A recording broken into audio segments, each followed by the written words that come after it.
नमस्कार। आप देख रहे हैं बिहार प्राइम 24। बिहार की आवाज, देश दुनिया की पहचान। बिहार में चुनावी रणभूमि सज चुकी है। नारों की गूंज है, वादों की बारिश है। सवाल एक ही, अब की बार कौन करेगा बिहार पर राज? जनता तैयार है, मैदान गर्म है और हर वोट बनेगा फैसला। तो चलिए शुरू करते हैं बिहार न्यूज 2025 की 25 बड़ी खबरें, सिर्फ बिहार प्राइम 24 पर, जहां सच्चाई सबसे आगे है। बिहार में चुनावी माहौल दिन ब दिन गर्म होता जा रहा है। पहले चरण की वोटिंग के लिए अब कुछ ही दिन बाकी हैं और हर दल पूरी ताकत के साथ मैदान में उतर चुका है। गांव से लेकर शहर तक पोस्टर, बैनर और रैलियों की गूंज सुनाई दे रही है। सुरक्षा एजेंसियों ने सतर्कता बढ़ा दी है। राजद नेता तेजस्वी यादव ने गया में जनसभा करते हुए एनडीए पर सीधा हमला बोला। उन्होंने कहा कि नीतीश कुमार और भाजपा ने बिहार को बेरोजगारी और गरीबी के रास्ते पर धकेल दिया है। तेजस्वी ने दावा किया कि जनता बदलाव के लिए तैयार है। मुख्यमंत्री नीतीश कुमार ने पार्टी कार्यालय में नेताओं से मुलाकात की और कहा कि एनडीए की सरकार ने शिक्षा, स्वास्थ्य और सड़क के क्षेत्र में उल्लेखनीय काम किया है। उन्होंने कहा कि विपक्ष जनता को भ्रमित करने की कोशिश कर रहा है। कांग्रेस नेता प्रियंका गांधी ने बेगूसराय की रैली में कहा कि बिहार की महिलाएं अब नए नेतृत्व की ओर देख रही हैं।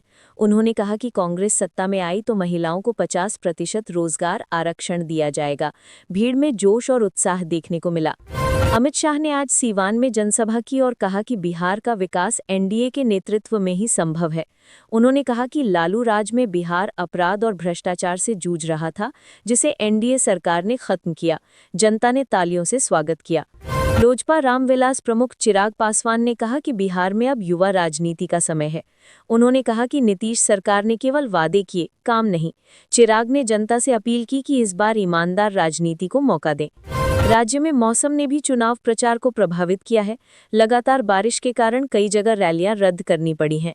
बावजूद इसके नेताओं ने ऑनलाइन माध्यम से जनता तक पहुंचने का अभियान जारी रखा है। कांग्रेस और राजद के बीच सीट बंटवारे को लेकर चर्चा का दौर जारी है। सूत्रों के अनुसार कुछ सीटों को लेकर दोनों दलों में सहमति बन चुकी है, जबकि बाकी पर वार्ता जारी है। गठबंधन नेताओं ने जल्द घोषणा करने का संकेत दिया है। नीतीश कुमार ने अपने संबोधन में कहा कि उनके शासन में बिहार ने बिजली और सड़क के क्षेत्र में क्रांति देखी है। उन्होंने कहा कि विपक्ष सिर्फ बयानबाजी करता है, जबकि एनडीए ने काम से जवाब दिया है। राजद नेता मनोज झा ने कहा कि भाजपा और जेडीयू ने शिक्षा व्यवस्था को बर्बाद कर दिया है। उन्होंने कहा कि सरकारी स्कूलों की हालत खराब है और शिक्षकों की कमी लगातार बढ़ रही है। जनता बदलाव की उम्मीद में है। भाजपा ने आज अपने स्टार प्रचारकों की नई सूची जारी की है। इसमें केंद्रीय मंत्रियों के अलावा कई फिल्मी चेहरों को भी शामिल किया गया है। पार्टी का लक्ष्य युवा मतदाताओं को लुभाना है। तेज प्रताप यादव ने कहा कि जनता आज लालू मॉडल की याद कर रही है। उन्होंने कहा कि बिहार को एक बार फिर समाजवादी सोच की जरूरत है। तेज प्रताप ने भाजपा पर विभाजन की राजनीति करने का आरोप लगाया। पूर्व मुख्यमंत्री जीतन राम मांझी ने कहा कि उनकी पार्टी जनता के मुद्दों पर ही चुनाव लड़ेगी। उन्होंने किसी गठबंधन में जाने की अटकलों को खारिज किया।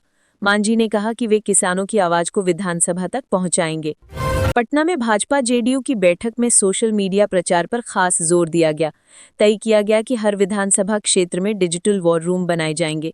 युवा मोर्चा और महिला मोर्चा को भी जिम्मेदारी दी गई है। प्रियंका गांधी ने कहा कि कांग्रेस बिहार को शिक्षा और रोजगार के क्षेत्र में आत्मनिर्भर बनाएगी। उन्होंने भाजपा सरकार पर झूठे वादों का आरोप लगाया और कहा कि अब जनता भ्रम में नहीं आएगी।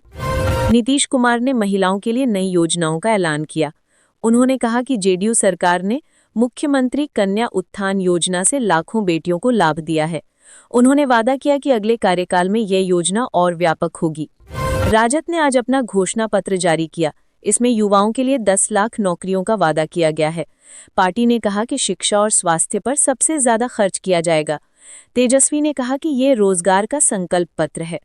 भाजपा के नेता संजय जायसवाल ने कहा कि विपक्ष के पास कोई ठोस एजेंडा नहीं है। उन्होंने दावा किया कि एनडीए की उपलब्धियों के बल पर पार्टी 2/3 बहुमत से सरकार बनाएगी। पटना में पत्रकारों से बातचीत में उप मुख्यमंत्री विजय कुमार सिन्हा ने कहा कि सरकार विकास और सुशासन के मुद्दे पर चुनाव लड़ेगी।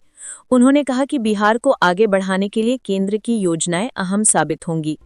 राजनीतिक विश्लेषकों का कहना है कि इस बार बिहार की राजनीति में युवा मतदाता बड़ी भूमिका निभा सकते हैं। नई पीढ़ी रोजगार और पारदर्शिता की मांग कर रही है, जबकि पुराने नेता अनुभव पर भरोसा दिला रहे हैं। राज्य के विभिन्न जिलों में मतदाता जागरूकता अभियान चलाया जा रहा है। निर्वाचन आयोग की टीमों ने स्कूली बच्चों और महिलाओं को वोट डालने के लिए प्रेरित किया है। प्रशासन ने कहा कि निष्पक्ष चुनाव कराना प्राथमिकता है। भाजपा के वरिष्ठ नेता रविशंकर प्रसाद ने कहा कि पटना अब आईटी और शिक्षा हब के रूप में उभर रहा है। उन्होंने कहा कि एनडीए सरकार ने बिहार को निवेश के नए अवसर दिए हैं। जनता अब विकास के साथ है। राजद के वरिष्ठ नेता रघुवंश प्रसाद सिंह की विरासत को लेकर पार्टी में चर्चा जारी है। तेजस्वी यादव ने कहा कि रघुवंश जी का सपना पूरा करने के लिए राजद पूरी ताकत से काम कर रही है। उन्होंने कहा कि पार्टी में एकता सबसे बड़ी ताकत है। कांग्रेस के युवराज चौधरी ने कहा कि बिहार के युवाओं को अब दिल्ली नहीं जाना पड़ेगा। उन्होंने कहा कि कांग्रेस राज्य में स्टार्टअप नीति लाने जा रही है। इससे रोजगार के नए अवसर पैदा होंगे। चुनावी विश्लेषकों का कहना है कि इस बार बिहार की राजनीति में सोशल मीडिया निर्णायक भूमिका निभा रहा है। फेसबुक और इंस्टाग्राम पर सभी दलों ने लाखों रुपए खर्च किए हैं। डिजिटल प्रचार अब हर गांव तक पहुंच चुका है। तो ये थी बिहार की आज की 25 बड़ी खबरें। ऐसी ही सटीक और ताज़ा अपडेट्स के लिए जुड़े रहिए बिहार प्राइम 24 के साथ। लाइक, शेयर, कमेंट और सब्सक्राइब करना ना भूलें। जय बिहार।